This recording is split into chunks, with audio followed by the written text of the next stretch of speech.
Hello, class. In this video, we're going to discuss evidence for the five-factor model. So why do so many psychologists endorse this model, or at least as a starting spot? And then we're going to talk about some criticisms of the model. What does the five-factor model not accomplish? What are some potential critiques of it? All right.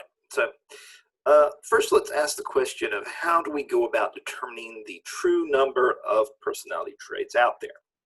Well, we're going to use factor analysis. We talked about that being our method of determining how many factors there are.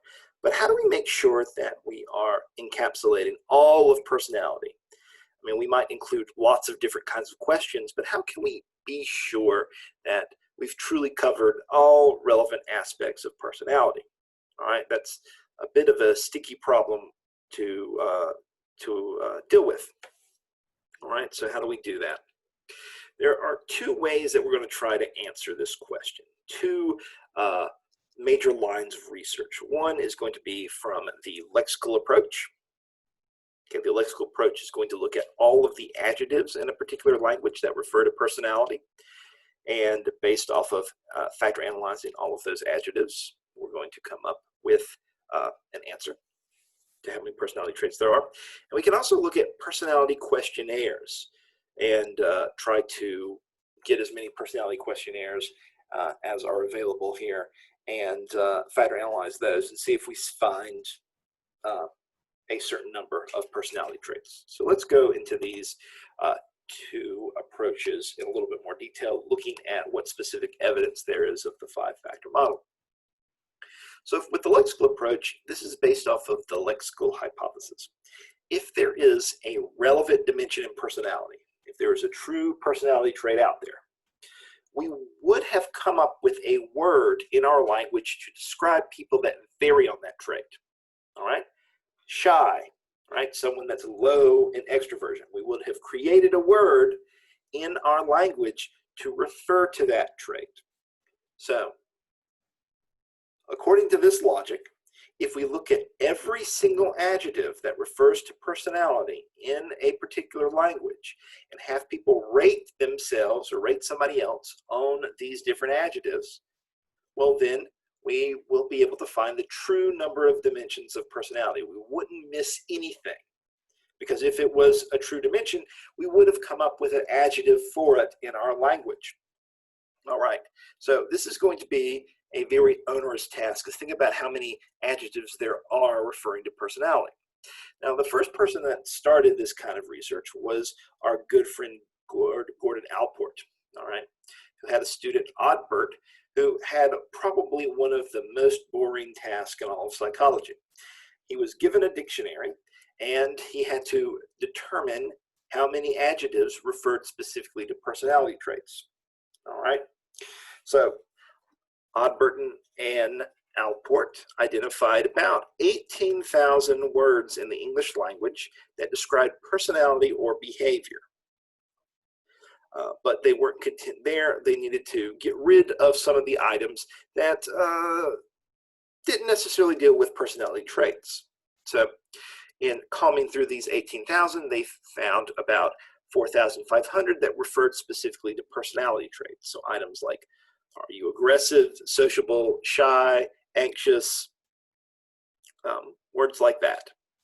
The rest of them might have referred, the rest of that 18,000 referred to things like stable emotions, so happy, sad, you're rejoicing, frantic. Social evaluations, are you someone that's praised? Are you someone that's valued? Are you someone that's humiliated? You're someone that people like. So anything that had to do with social evaluations, we get rid of. Physical traits, so are you skinny? Are you tall?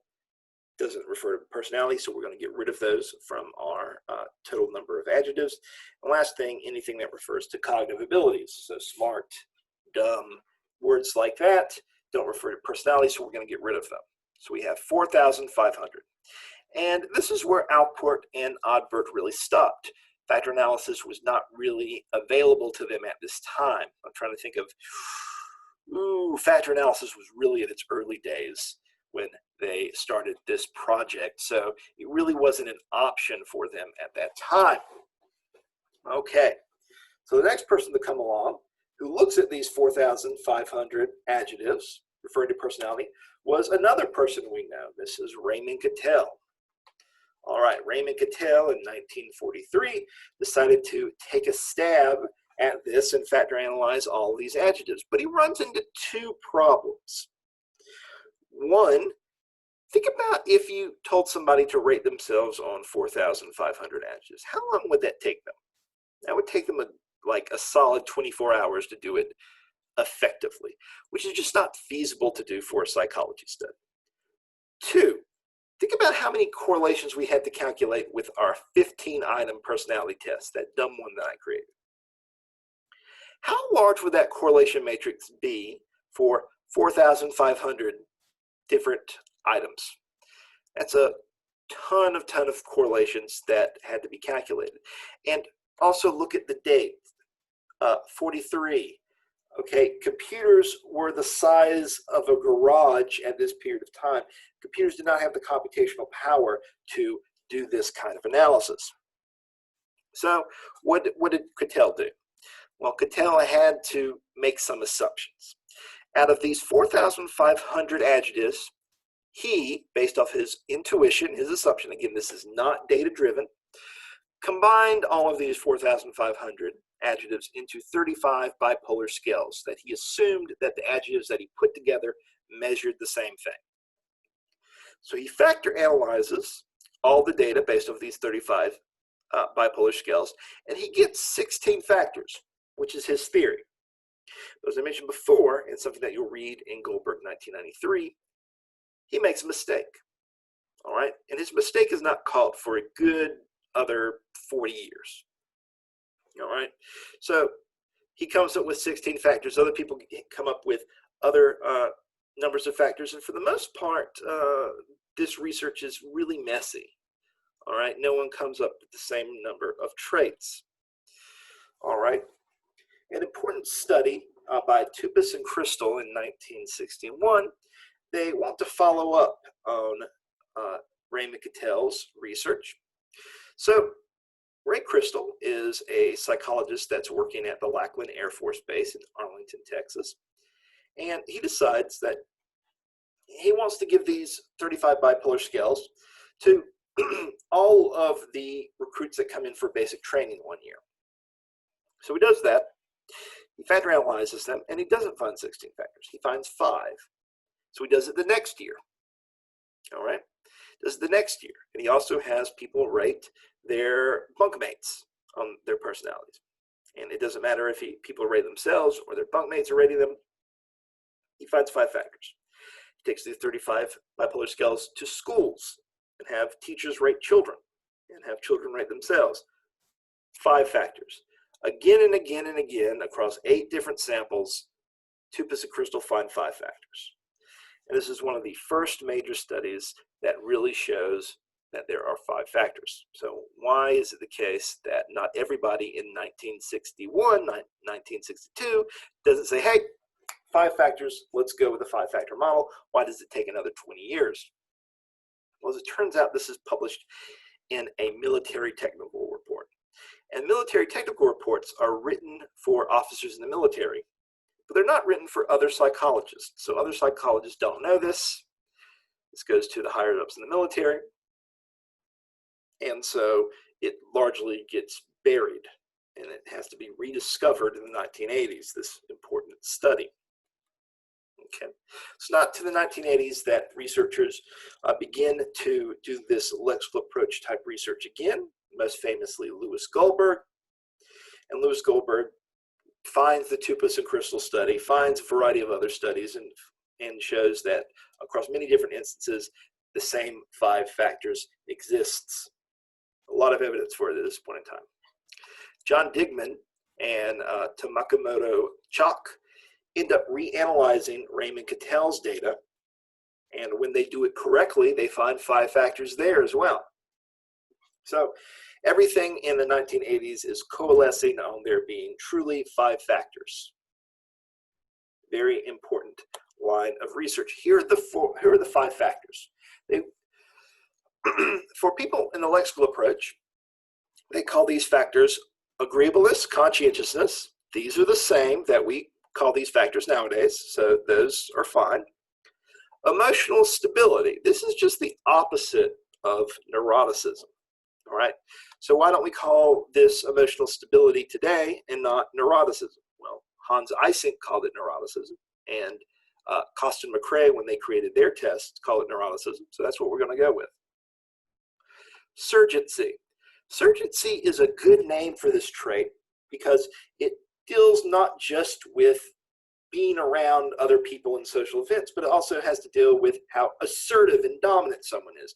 And surgency is a word that gives us that connotation. So this is what people in the lexical tradition called the trait, but psychologists for a long time had been using the term extroversion. So people switched the name of this to extroversion. The fifth factor, people really differed on what they called it. Some call it culture, some call it intellect. We'll see here when we get to Costin McCrae why we call it openness to experience. So people in the lexical approach find the same 5 factors that we've been talking about. They just might have a little bit different names for these factors. All right. So how do we test if the 5-factor model is found not just in the English language? How do we make sure that we are able to replicate this result? Now, we've done this with the English language and found that when we look at all adjectives, we find 5 factors. But what happens when we look at the German language? What happens when we look at Mandarin? All right. What happens when we look at a different language? Calculate all the adjectives, have people rate themselves on all the adjectives, then factor analyze the results. We find out that with German in particular, we find the same 5 factors as in English. For studies with Mandarin, which is the language that they speak in China most of the time, not most of the time, in most areas of China, except for areas around Hong Kong where they speak Cantonese. And we find pretty much the same 5 factors. We find 5 factors in Mandarin. Openness to experience is a little bit different in Mandarin, but for the most part, very, very similar. All right. So 2 lines of evidence here for the big 5. One, we look at English. We grab our dictionary, we find all the adjectives. We have people rate themselves on all those adjectives. We factor analyze it, we find 5 factors. 2, not just in English, we can look at other languages, and we find that if we factor analyze the adjectives in other languages, we find 5 factors as well. All right, let's look at some other evidence. Here, we're going to spend a decent amount of time looking at one of the most famous personality tests in the history of personality psychology, one that has good reliability and good validity, unlike some of the others that we are going to talk about or have talked about. All right, inspired by Hans Eysenck, Paul Costa and Robert McCrae, I want to create a new personality test, right? A commercialized one so that they can make money off of it, that businesses can use. So they end up testing for neuroticism and extroversion. So of course they call it neuroticism and extroversion because that's what Hans Eysenck called it. And they're also interested in this particular trait that they've been doing some research on, and they call it openness to experience. Openness to experience here is how likely someone is to try new things, to visit new countries. So they call their test the NEO, which stands for neuroticism, extroversion, openness to experience. And they conduct some validation studies. But while they're doing this, research for the Big 5 is underway.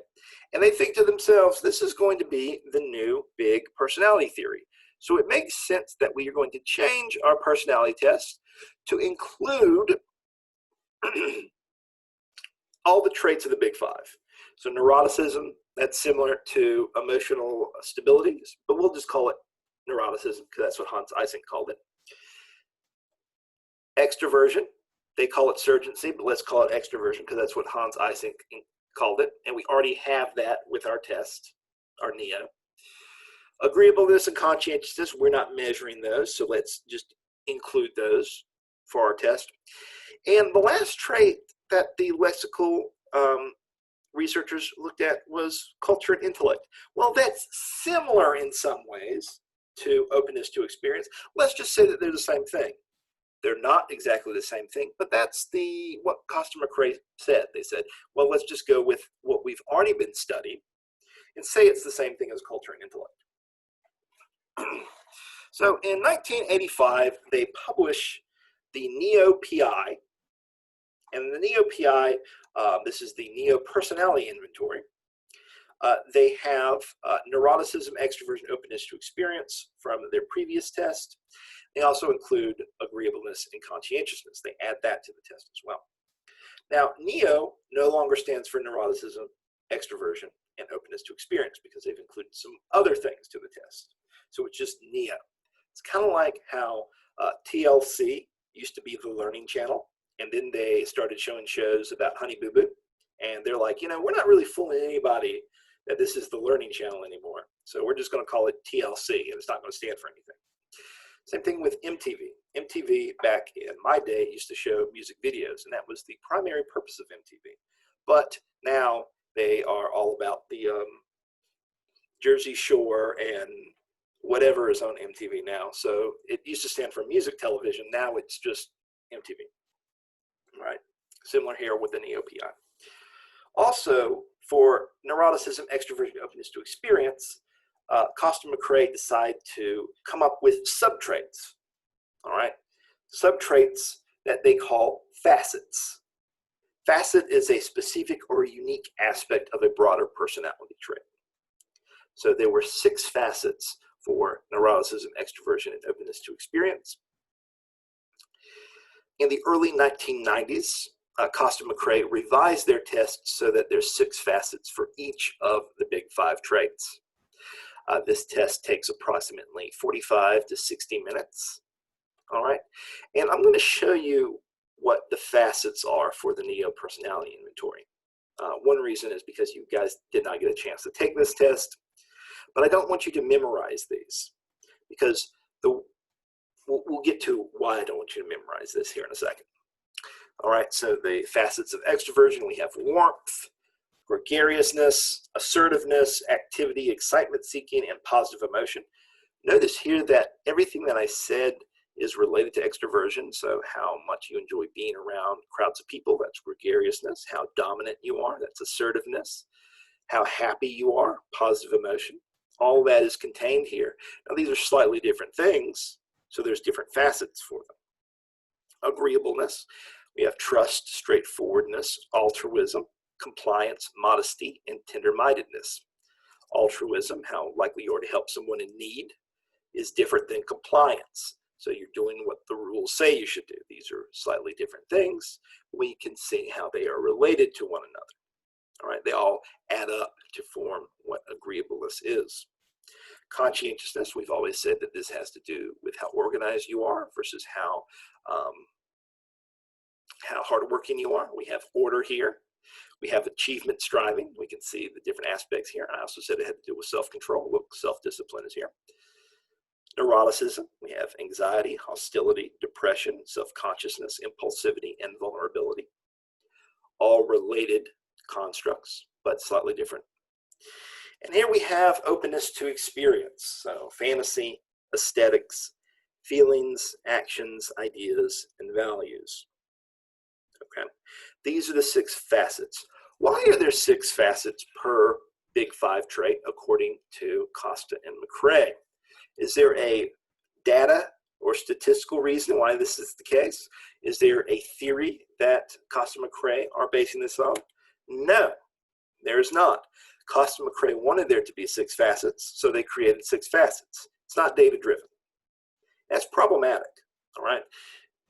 You don't want to just have these facets because you want there to be facets, because you want companies to go with the longer version of your test. Okay, so what happens when we do this analysis correctly? So a modern personality researcher, Colin DeYoung, has analyzed these traits all of these traits to see if we can break down the big five into smaller traits, more narrow traits. And what Colin DeYoung found is that for each of the big five traits, we can break them down into two different aspects, okay? Two different narrower traits. So for instance, extroversion, we have enthusiasm and assertiveness. Assertiveness deals with the dominant aspect of extroversion. Enthusiasm has to do with how social and the amount of positive emotion that you experience. And notice that these are bolded. They're bolded because I want you to know these as opposed to the facets here, which are not based off of data. All right. Agreeableness, we have compassion. So this has to do with empathy and politeness. Do you follow rules? Do you follow social conventions? We can see how these are separable things. Conscientiousness, you could have predicted what was going to be here, how hardworking you are, industriousness, and how clean you are, how organized you are, orderliness. Neuroticism, we have emotional volatility. We also have withdrawal. Are you the kind of person that if something bad's going on that you withdraw from the situation? Openness to experience is interesting here because it splits into two different aspects. One is how openness to experience is conceptualized for the lexical researchers, and the other one is the way that Costa and McCrae look at it. Openness, do you like to try new things? That's how Costa and McCrae look at this trait. Intellect, do you like things that are supposedly high culture? This is how the lexical researchers looked at this trait. All right, so we've got both different aspects, both different conceptions of this trait here in openness to experience. So when you do the research, when you do the factor analysis, when you look at the data, we see two aspects per big five as opposed to six. All right, six, again, completely out of Costa and McCrae's mind. They wanted there to be six, so thus there were. All right, just a little bit more history of this test. In the 1990s, Costa and McCrae created an abbreviated version of this test that ignores all the facets, so you just get scores for the big five traits, which takes approximately 15 minutes to complete. And this is called the NEO-FFI. FFI stands for five-factor inventory. And nowadays, the most recent version of this test, called the NEO-PI-3, and this test has been updated so that it includes norms for adolescents, so teenagers, not just adults. It updated the language, so maybe if a question had to do with phones, they now talk about cell phones or something along those lines.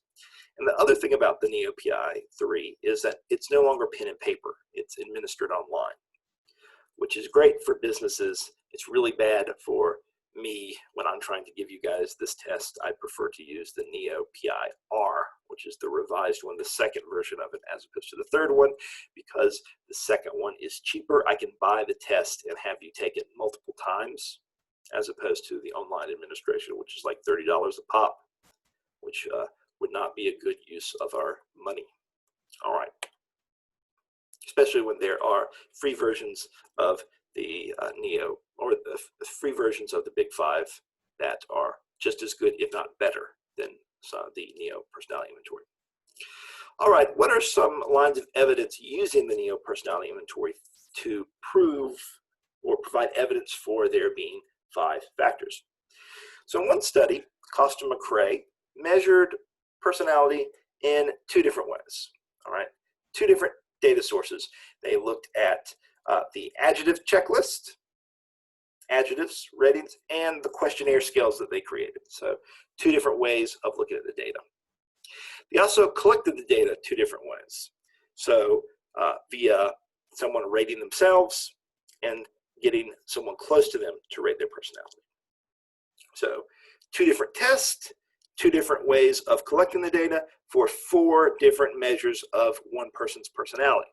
And we see how similar those are to one another.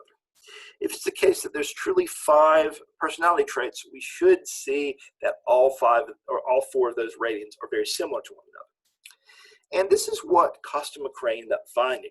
They find that there is a great deal of agreement between the personality questionnaires and the adjectives, between self-ratings and observer ratings. So they're all very similar to one another, which provides evidence for this theory, the five-factor theory. in the McCrae and Costa article from 1997 that you're reading, that's also going to show you some other evidence that supports the five-factor model. Not nearly as strong as the lexical approach, but provides evidence nonetheless. Another thing that Costa and McCrae do is they look at every big personality test that's been on the market before the 1980s, and even nowadays.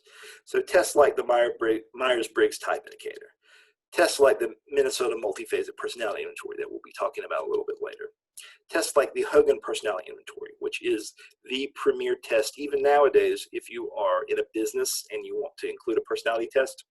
Many times you'll use the Hogan Personality Inventory. So all these different tests, if we take all the questions and factor analyze them, not based off of the test ways of conceptualizing these questions, but just do a data-driven approach of just factor analyzing them as if you did not know what these scales would add up to, you find the big five personality traits in pretty much every single one of these tests, which is wild.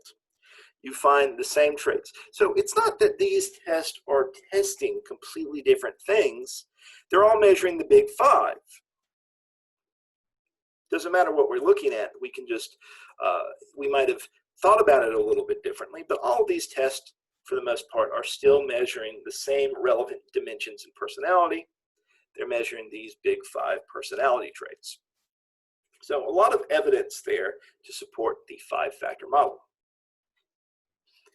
All right, let's look at some criticisms of the five-factor model. The first thing that we're going to look at are two criticisms based off of any trait theories. So the first thing is that trait theories are not really theories to begin with. They're just taxonomies. They're just ways of describing personality traits. All right, and this, you know, is a fair argument. We are not trying to think about how these personality traits have developed over time, but a trait theorist would say, well, this is a starting point. You want to know what these traits are correlated with. You want to know how these traits develop over time from when you're a child to when you're an adult. Well, the first thing you need to do is know what those traits are. The other thing you need to do is know how to measure these traits. So before we can get to a good theory, we need a good taxonomy. So that's how a trait theorist would argue against this criticism. Another criticism, which we've talked about a little bit earlier, is personality traits don't cause behavior. Why are you so obsessed with measuring personality traits when it's really other things that cause behavior, like someone's reinforcement history, like the situation that they're in? All right, personality traits are just some way to describe behavior. So that's another potential criticism. But again, if we can find correlates between physiology, areas of the brain activity, to these big five personality traits, well, then we can kind of see maybe it's the case that these personality traits do cause someone to behave in a particular way. And we'll look at that when we look at the biological approach to personality. How about traits that are specific to the five-factor model? First criticism is there a single five-factor model? Goldberg and the lexical researchers have a different idea about the big five compared to Costa and McCrae. They argue slightly different things about the trait openness to experience. And although both Goldberg and Costa and McCrae in all of their writings have said, yeah, we pretty much agree on the same thing, and to a large degree this is true, but maybe it's the case that they're not one and the same. Maybe they're slightly different. So whose theory do we end up accepting? Who has the right way of looking at the five-factor model? The great thing about this theory, or this taxonomy, is that it's almost completely data-driven. We let the data do the speaking for us. We don't have a theory. We don't intuit on a couch how many traits there are, like what Carl Jung did. We let the data tell us. But this is not 100% true. There are some subjective decisions, some calls that researchers made with the quote-unquote discovery of the five-factor model. So for instance, Raymond Cattell had to boil down all those 4,500 adjectives in the 35 bipolar scales. He's making a judgment call there. It's not completely data-driven. How many facets are there in the Neo-Personality Inventory? There's 6, but that's because Costa and McCrae wanted there to be 6. So again, it's a subjective decision. The data didn't tell them that there should be 6 facets. Maybe we're missing something in personality. Maybe there's something that the Big Five is not including, all right? So maybe that is a problem. Okay, maybe there are too few personality traits. There's some things that we're not paying attention to with the Big Five. Or perhaps there's the case that there's too many traits. We'll end up seeing that the Big Five personality traits in the NEO personality inventory are correlated with one another. And if they're correlated with one another, maybe there's a bigger, broader trait that explains both of them. So maybe there should be fewer personality traits. All right. And along with this is we should expect that the Big Five personality traits, we would want them to be uncorrelated with one another. They're not related to one another. We want that to be the case, because then we can't argue that there's some larger, broader trait out there. But as it turns out, they are correlated with one another. All these criticisms and more are criticisms that have been levied by an important researcher in the field of personality, Jack Block. And Jack Block wrote a wonderful psychological review article, and I ended up including that one in the optional readings, but this is where I'm grabbing these criticisms from. So let me talk about a word, orthogonal. Orthogonal in the context of personality traits means that the personality traits are uncorrelated with one another. Ortho means straight. So an orthodontist is someone that straightens your teeth. In organic chemistry, if you see ortho somewhere in a chemical structure, it means that the chemical is at right angles with something else. All right? That's not the right angle, that's parallel, but like a right angle. Okay, ortho means straight. Straight in this context means uncorrelated. There's no correlation between the traits. We would want the Big Five personality traits to be orthogonal, to be uncorrelated with one another, and yet they are. They are correlated with one another. So if we look at the NEO personality inventory, for instance, we see that neuroticism and conscientiousness correlate with one another at a negative 0.53 range, which is a huge correlation, especially if we want it to be 0. Extroversion and openness to experience correlate at the level of 0.40. And in fact, among all the 10 factor correlations, we see that only 4 of them are below the level of 0.20. So there's a lot of correlation going on with the Big Five personality scores from this instrument. All right, so there's a substantial amount of correlation. That's problematic. All right, to account for the fact that some of the scores of the Big Five are correlated with one another, some researchers have proposed trait theories with fewer traits. Okay, there are a number of examples of this. I'm going to use Colin DeYoung because I think he does his statistics well. And Colin DeYoung has shown that we can account for all the correlations among the Big Five personality traits by proposing 2 overarching personality traits. We can propose a trait of stability, and stability is a function of conscientiousness, agreeableness, and neuroticism. All right, think of stability as if there is a problem in your life, are you able to easily overcome it, or do you get out of whack because of that problem? If you're hardworking, well, you don't have to worry about problems coming your way because you're more likely to solve them. If you're high in agreeableness, you are able to look at potential social problems coming up and say the right thing and not get into a problem with it. If you're low in neuroticism, you're less likely to be emotionally volatile. So we can see how all of these deal with stability, okay, emotional and physical stability. Extroversion and openness to experience are correlated with one another, and Colin DeYoung suggests that the overarching trait here might be plasticity. Plasticity in this sense is how quickly is someone able to deal with change. So openness to experience deals with are you able to deal with new experiences? Do you enjoy new experiences? Extroversion, you are deals with, well, if you're high in extroversion, you're more likely to be happy. You're more likely to go out and make friends in certain situations, to be more social. So it makes sense that these are correlated with one another and they both deal with plasticity, okay? the degree in which someone deals with change in their life. All right, and here is the model that Colin DeYoung shows. So it'd be hard for you guys to understand what's going on here, but I just want to show you that the correlation between stability and plasticity is virtually zero when you do the confirmatory factor analysis that he has down here. All right, so maybe it's the case that there are too many personality traits, but maybe it's the case that we don't include enough. So where do we feel honesty in for these personality traits? How do we put spirituality or religiosity, or maybe how seductive a person is, maybe someone's sense of humor, maybe masculinity and femininity, maybe how moral a person is? Are all these things included in the Big Five? Maybe, maybe not.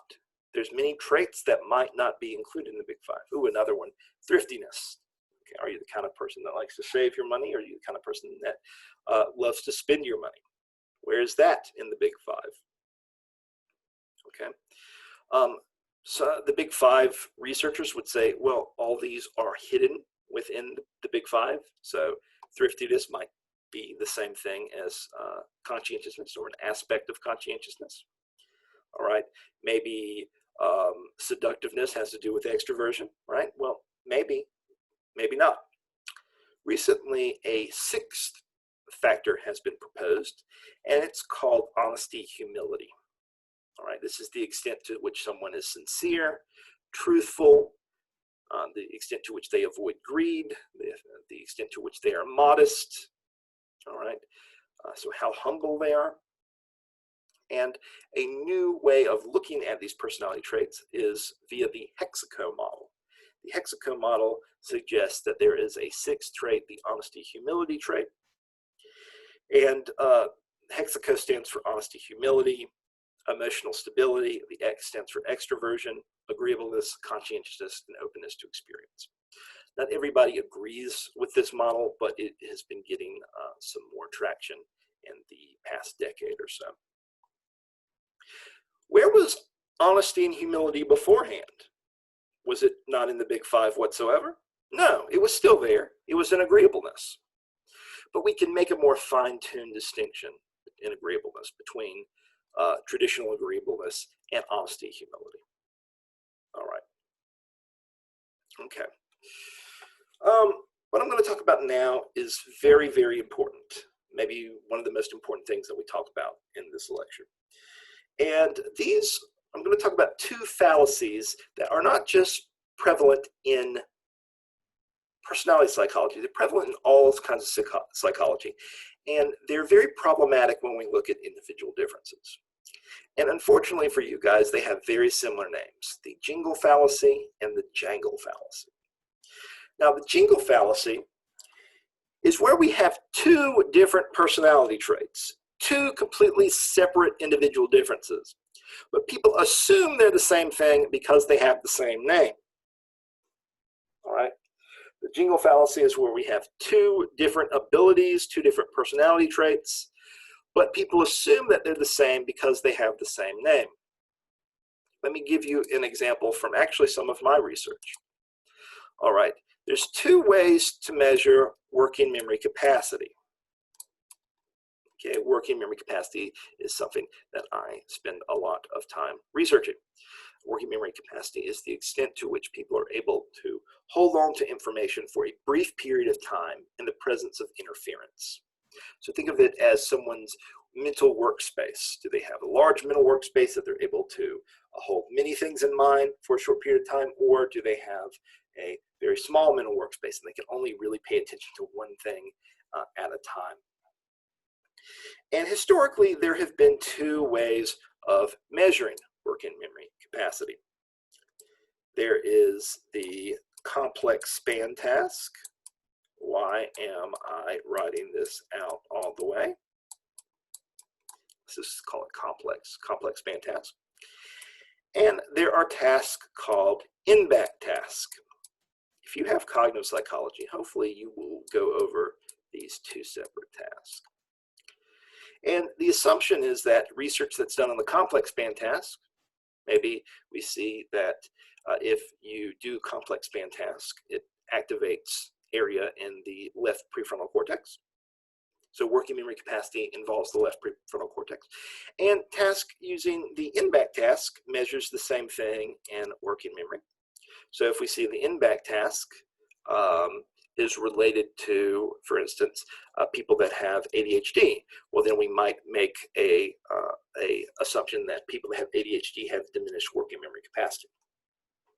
Now that is predicated on the fact that these tasks measure the same thing, that there is a strong correlation between these two things. Again, the assumption is both of these tests measure working memory capacity, but as it turns out, the correlation between these two tasks is not really there. They're very weakly correlated with one another. So these are measuring two completely separate traits, but historically in cognitive psychology, people assumed that they were measuring the same thing. This is an example of the jingle fallacy. It's really problematic. All right, how about another example here from personality? We have the five-factor model of Lewis Goldberg's, the five-factor model of Costa-McCrae, and they say that they're the same thing when in actuality they're slightly different from one another. Okay, these are two separate things, two different things, but they bear the same name, so people are going to assume that they are the same thing. And this leads to many problems of interpretation. All right, somebody does research using this model or this task. Somebody over here does research using the different task, and they try to connect their research together when in fact they're looking at two completely separate things. That is very problematic for a science. So the jingle fallacy, two different traits, two different things, but they bear the same name. Very, very problematic, and we want to try to avoid that. An equally problematic problem is that of the jangle fallacy. The jangle fallacy is where we have two of the exact same thing. It's the same trait, but people have come up with two different names for it. And that's super problematic because we have all this research on this trait, and someone says, well, I'm going to call this trait blah. And then they create another entire research domain that they're studying this thing that they say is completely different, but it's the same thing that we studied beforehand. We might be completely wasting our time spinning our wheels because we're studying the same dang thing. Let me give you a couple examples of this. Angela Duckworth, who has received a lot of awards for her research, and she's become quite popular with her study of grit. Grit is someone's ability, it's a personality trait, to overcome adversity. All right, guts, resilience, initiative, and tenacity. So people that are high in grit are able to overcome adversity. A lot of people are very interested in grit. But is grit separable from the big five? Maybe, maybe not. Maybe grit is the exact same thing as conscientiousness. And if grit is the same thing as conscientiousness, why study it by a different name? Why call it something different if it's the same damn thing that we've been studying all along? It's just a waste of time doing this. Another great example of this, maybe, okay, I'm not going to put my foot down and say that it's definitely the case, but I will tell you that grit and conscientiousness are related to one another. Emotional intelligence and agreeableness. A lot of people love the idea of emotional intelligence, being able to understand other people's emotions, why people say the things that they do. People call this EQ, again, kind of like IQ. Emotional intelligence. Is that a separable personality trait? Or is it the same damn thing as agreeableness? The two are related to one another. But if they are the same thing, we're doing a disservice to psychology, a disservice to science in calling them by different things, because we could connect all of this research together and that would be very useful. Another thing is maybe we're doing the same research studies and just calling the traits by a different name. Well, let's not waste our time and just come up with what the thing actually is. So naming can be quite problematic in psychology, especially the study of individual differences. So we're going to try to avoid jingle and jangle fallacies. You're going to get confused with these terms. I know you are, so don't get confused and look at the examples and make sure you straighten these out in your head, because I will ask questions about them. Last thing, five-factor model. Yeah, it's problematic, but does it do some good? So let me compare the five-factor model to the Tower of Babel problem here in personality. All right, so Tower of Babel is a story from the Hebrew Bible, or for Christians, the Old Testament. So in the Hebrew Bible, there's a story about how everybody, all human beings, some human beings want to reach God. So they create this huge tower in Babylon, in present-day Babylon. All right. So they create this huge tower trying to reach the heavens, and God does not like this. So he strikes them down, and to prevent this in the future, he has all of them speak different languages so that they're unable to communicate with one another, and in such a way, they would not be able to get along and communicate to create a tower of this magnitude again. Okay, why am I talking about a story from the Hebrew Bible? All right, the Tower of Babel problem in personality means that we, as personality psychologists, speak a different language to one another. Trait theorists are talking about this. Psychodynamic researchers are talking about this. And we're unable to communicate with one another. We're unable to study the same thing. So the research is going off in different paths, and it's not coalescing together. But if everybody can agree on these big five personality traits, we can all measure them in a similar way, well then we can kind of communicate with one another. We can study the same traits as someone in social psychology, as someone that comes from a psychodynamic approach, as someone that comes from a trait perspective, from someone that comes from a more cognitive approach to personality. And we've seen that this has happened, all right? We've seen that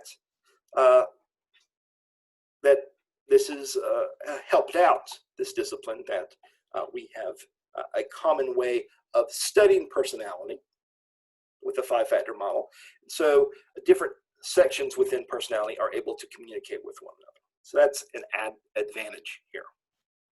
There's a potential disadvantage in that we're focused really heavily on this five-factor model, when in fact, maybe this isn't the end-all, be-all, perfect model of personality, but it's probably done more good than harm.